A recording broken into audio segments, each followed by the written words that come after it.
Hello à tous, je suis Andrea Pierre, aka Andy, entrepreneur et fondatrice de la boutique Feel Positive The Boutique. Aujourd'hui, je ne vous emmène pas shopper en ligne, mais je vous guide vers le chemin de la positivité pour une vie meilleure et une meilleure humeur avec The Feel Positive Podcast.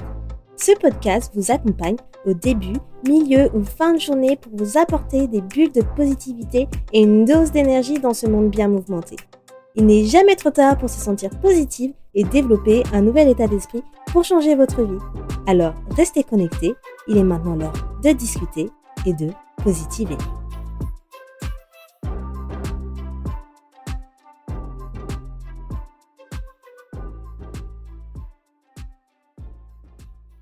Hello les amours, j'espère que vous avez passé un bon week-end. Bienvenue dans l'épisode 96 de Feel Positive, le dernier épisode de l'année avant 2025. On est le 30 décembre, donc ça marque la fin de l'année 2024. Et ça y est, on y est, on est à la fin de l'année. Et avec cette fin d'année, il y a l'anxiété qui vient, mais aussi le stress d'être face à tout ce que la nouvelle année pourrait nous réserver. Donc, si vous êtes du genre à redouter janvier ou à ressentir une pression énorme à l'idée de bien commencer l'année, je pense que cet épisode, il est fait pour vous. Parce qu'aujourd'hui, je vais vous donner en fait des clés pour ne pas appréhender la nouvelle année, mais surtout pour apprendre à vous concentrer sur le positif. Et l'objectif de cet épisode, c'est en fait de transformer vos inquiétudes en énergie plus constructive et en fait d'accueillir 2025 avec plus de sérénité et confiance. Et je suis super contente de faire cet épisode et de terminer avec un épisode là-dessus parce que je ne fais pas partie des personnes qui appréhendent les nouvelles années. Au contraire, moi j'adore, je suis super toujours excitée à l'idée de commencer une nouvelle année. Mais je sais que, à contrario, il y a beaucoup de personnes où c'est beaucoup de stress, c'est beaucoup d'anxiété. Et c'est pourquoi que je me sens super bien placée pour pouvoir vous donner des conseils là-dessus et comment en fait moi je fais pour au final adorer commencer une nouvelle année ou me sentir plutôt positif en fait. Donc c'est ce qu'on va voir ensemble. Juste avant de commencer, il vous reste plus qu'une semaine pour poser toutes vos questions de manière anonyme pour mon épisode 100. Donc comme vous le savez, je batch mes épisodes de podcast. Donc du coup, il vous reste une semaine avant que je fasse mon prochain batch d'épisodes de podcast et où je ferai mon épisode 100. Voilà. Donc vous avez toutes les informations en description de cet épisode. Donc le lien pour poser vos questions de manière anonyme se trouve du coup dans la bio de cet épisode. Ok, donc dans un premier temps, il faut comprendre pourquoi en fait les gens en général ils appréhendent la nouvelle année. Donc tout d'abord, il faut qu'on parle de cette pression que beaucoup d'entre nous ressentent en fait avec cette fin d'année.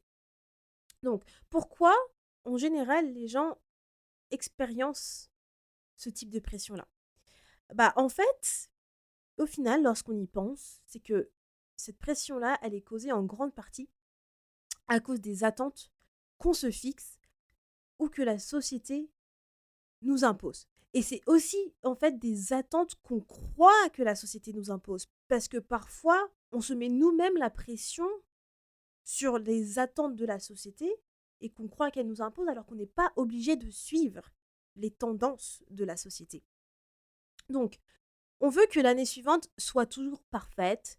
Et en fait, en se mettant cette pression, c'est parce qu'on veut que l'année suivante soit toujours parfaite, qu'elle soit meilleure que l'année précédente, qu'elle soit pleine de réussite, qu'il n'y ait pas d'échecs. Et en fait, tout ça, ça crée un stress inutile.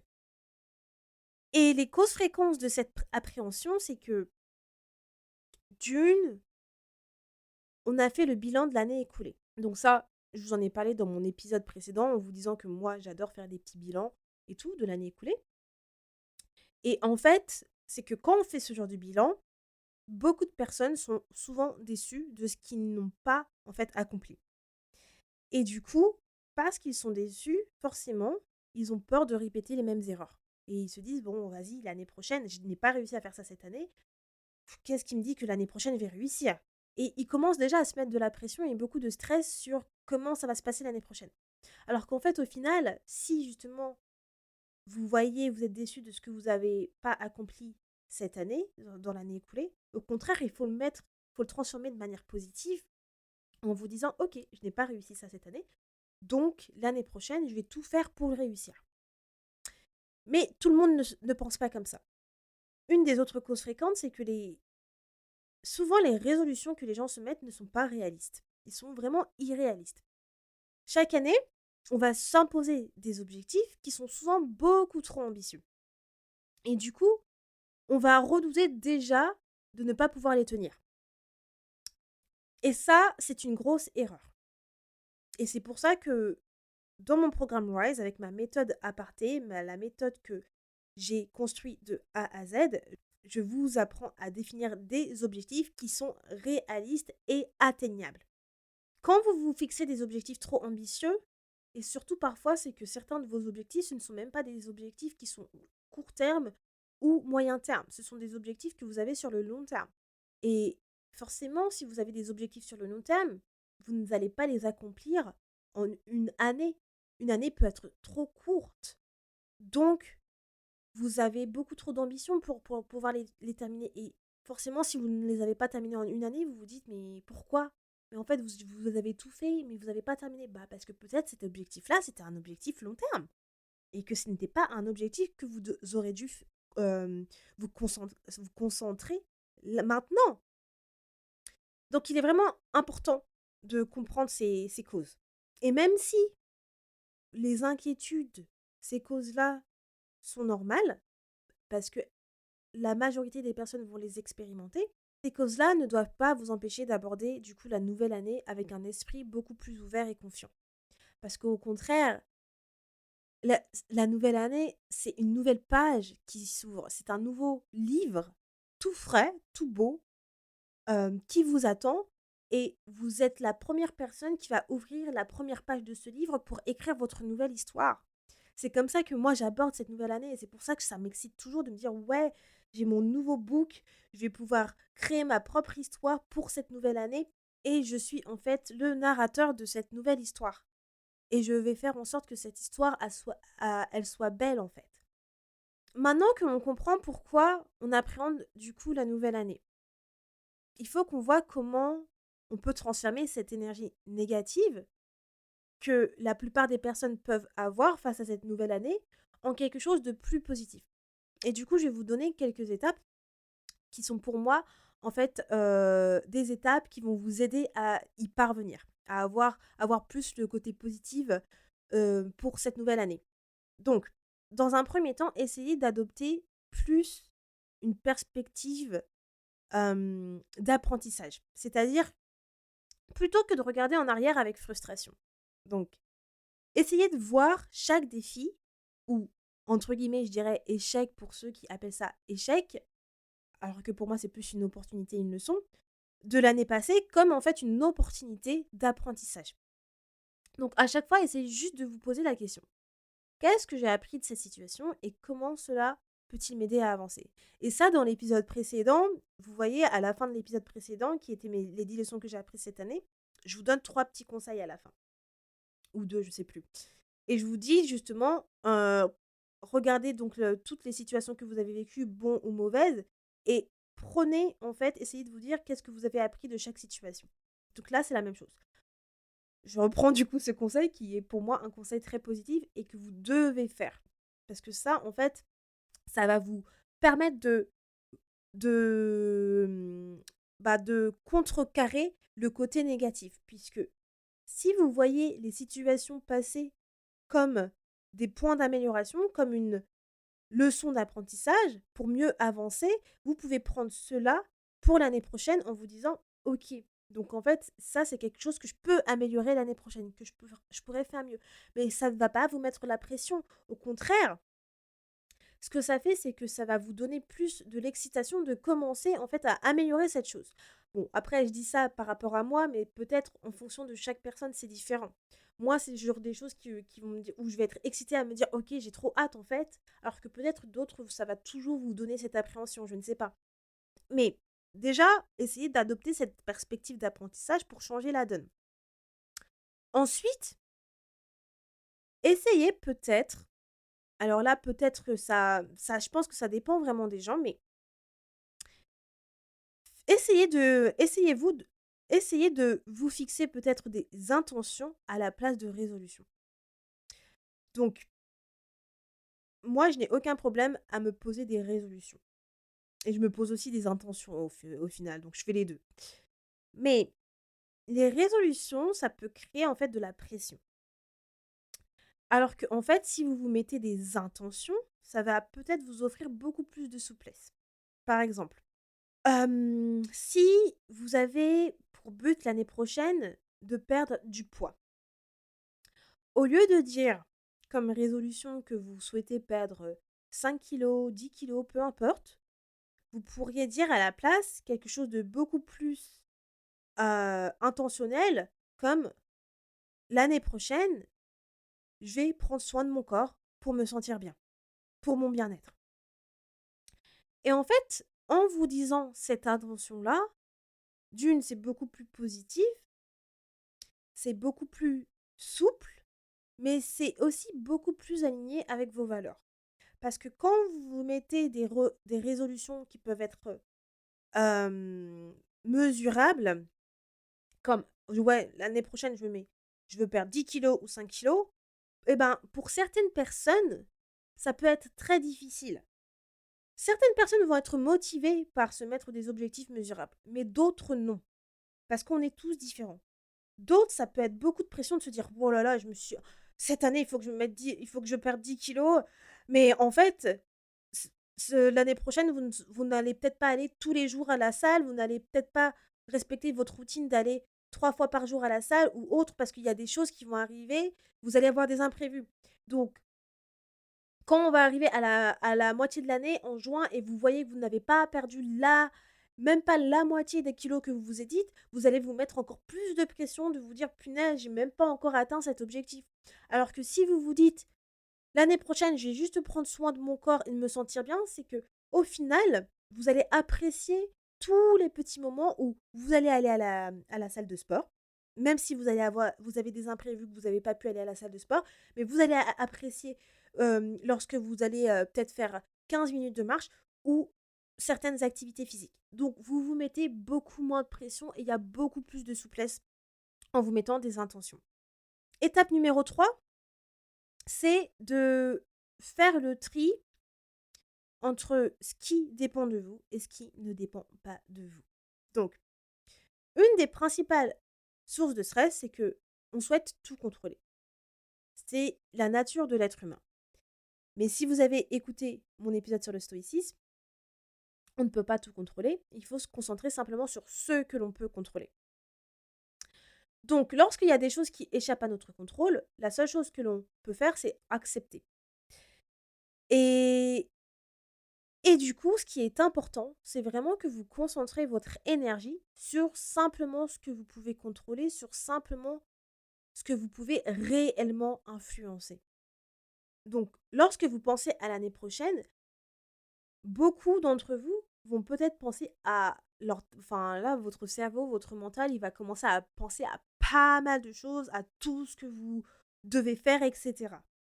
Mais au final, slow down, clairement, clairement, slow down, c'est-à-dire que il y a énormément de choses auxquelles vous pensez qui ne seront peut-être pas forcément de votre contrôle.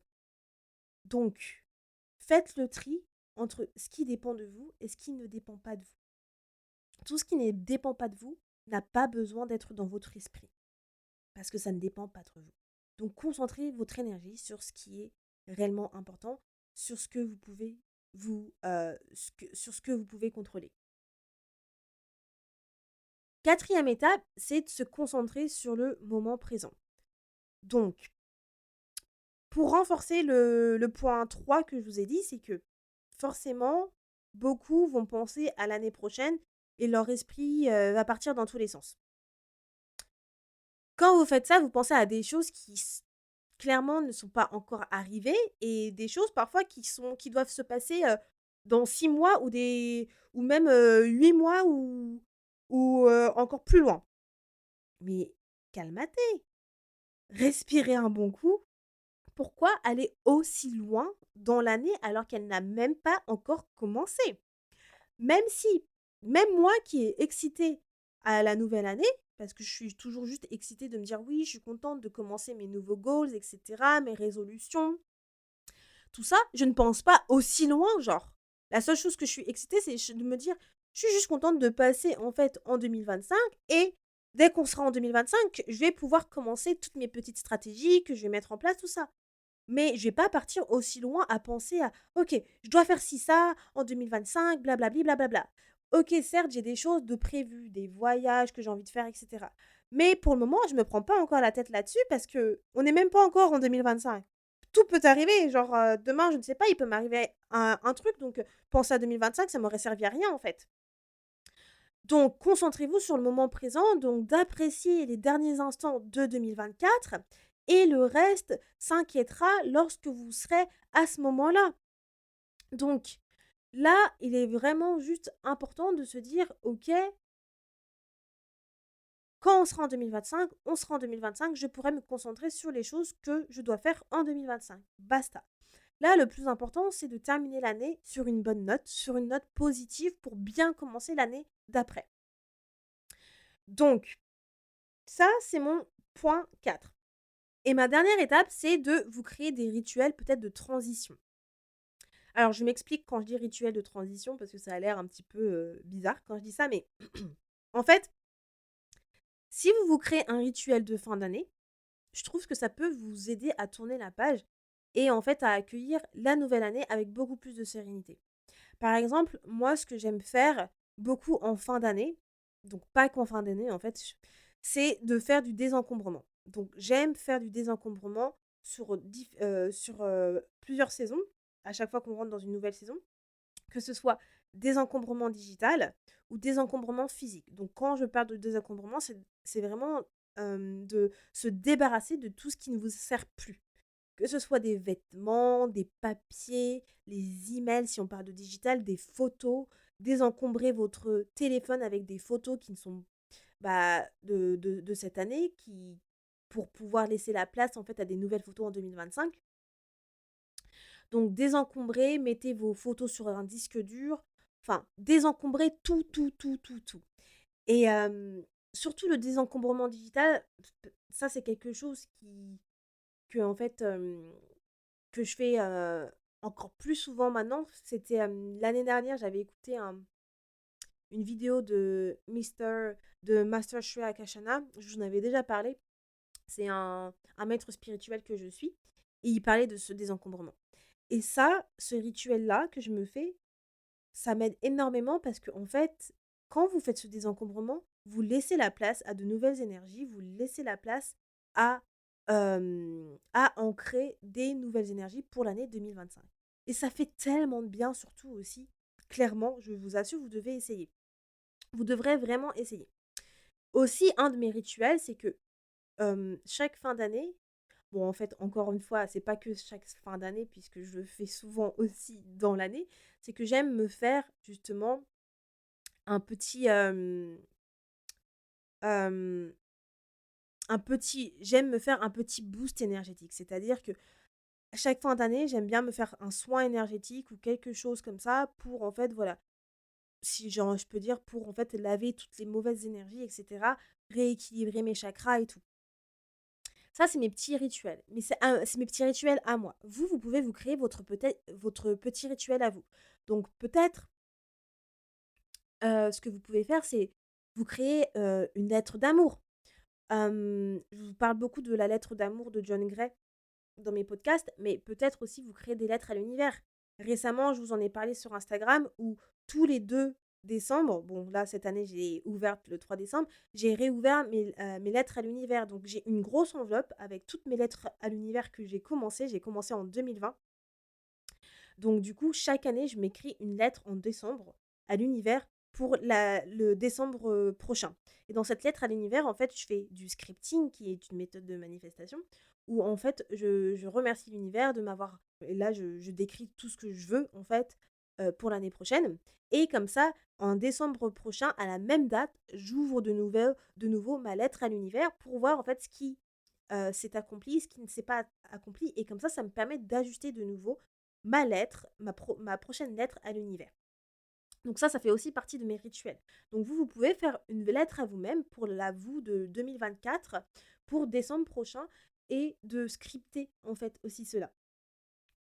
Je trouve que c'est un bon moyen en fait de transition pour pouvoir voir l'année beaucoup plus positive. En tout cas, moi, c'est des petites choses comme ça qui me font du bien, qui me permet aussi de voir le bon côté donc pour l'année prochaine. Donc, j'en ai terminé pour cet épisode. Je vais juste terminer sur quelques notes pour, pour que vous puissiez accueillir la nouvelle année 2025 un peu plus sereinement. C'est plus, je vais dire, des petits conseils pratiques en fait que vous pouvez mettre en place dès aujourd'hui pour aborder en fait l'année 2025 sans appréhension. Donc la première chose, c'est encore une fois pratiquer la gratitude. Donc je vous en ai parlé encore une fois aussi dans mon épisode précédent, où je vous parlais que c'était l'une de mes leçons. Et c'est toujours dans mes leçons de chaque année. Donc chaque soir ou chaque matin, essayez d'écrire 3 choses positives qui se sont passées dans votre journée.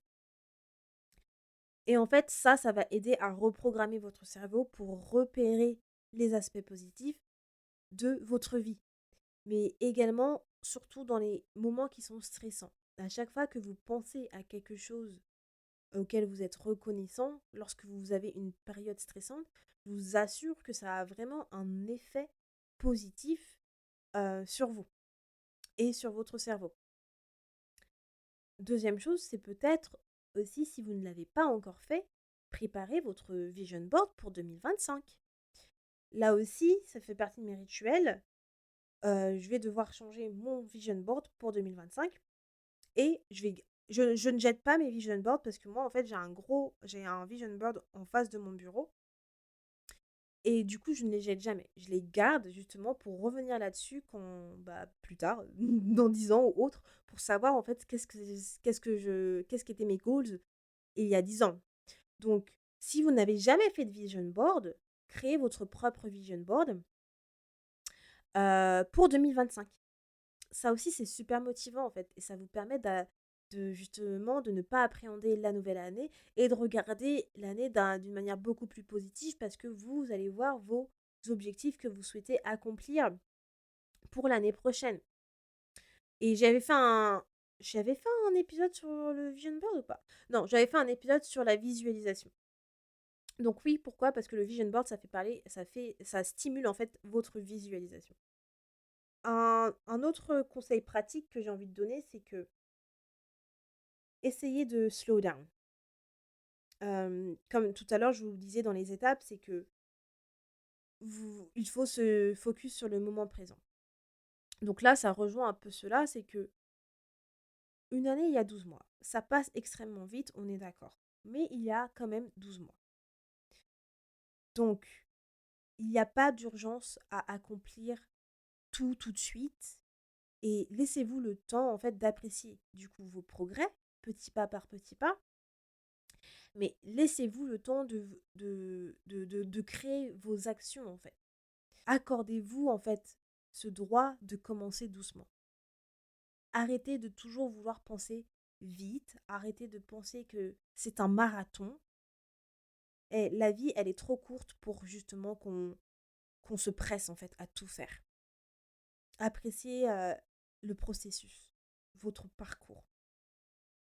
Et c'est dans votre parcours que vous apprenez le plus. Donc voilà, j'en ai terminé pour cet épisode. Ce n'était pas un épisode très très long, mais je ne voulais pas trop vous bombarder à faire un épisode de 30 ou 40 minutes. Je dis ça, mais je n'ai pas encore fait le montage. Je vais peut-être avoir la surprise au montage, donc ne me prenez pas trop au mot près. Donc juste un petit rappel avant de clôturer ce dernier épisode Fil Positive de cette année. Rappelez-vous que la nouvelle année est avant tout une page blanche. Je vous ai dit l'analogie du book, du livre tout à l'heure. C'est une nouvelle page blanche, c'est un nouveau livre que vous démarrez. Donc vous êtes l'auteur ou l'autrice de votre histoire, d'accord? Vous êtes le narrateur. Et vous avez en fait en vous le pouvoir de remplir cette page blanche, de remplir ce bouquin avec ce qui vous tient à cœur et avec ce que vous êtes aligné. Donc n'oubliez pas que chaque petit pas que vous allez faire, chaque petite action que vous allez planter, c'est des graines que vous allez semer et que vous allez récolter à un moment donné. Et que l'essentiel, c'est toujours de rester aligné avec vos valeurs et d'être authentique avec vous-même. Voilà, voilà les amours, merci beaucoup d'avoir passé ce moment avec moi, d'avoir écouté ce dernier épisode de Fil Positive, épisode 95. En tout cas, j'espère que il vous a plu et qu'il va vous permettre de commencer l'année 2025 de manière plus sereine et de manière plus positive. Surtout, n'hésitez pas à partager cet épisode à une personne qui peut-être stresse ou qui a de l'anxiété face à la nouvelle année. Ça peut toujours les aider.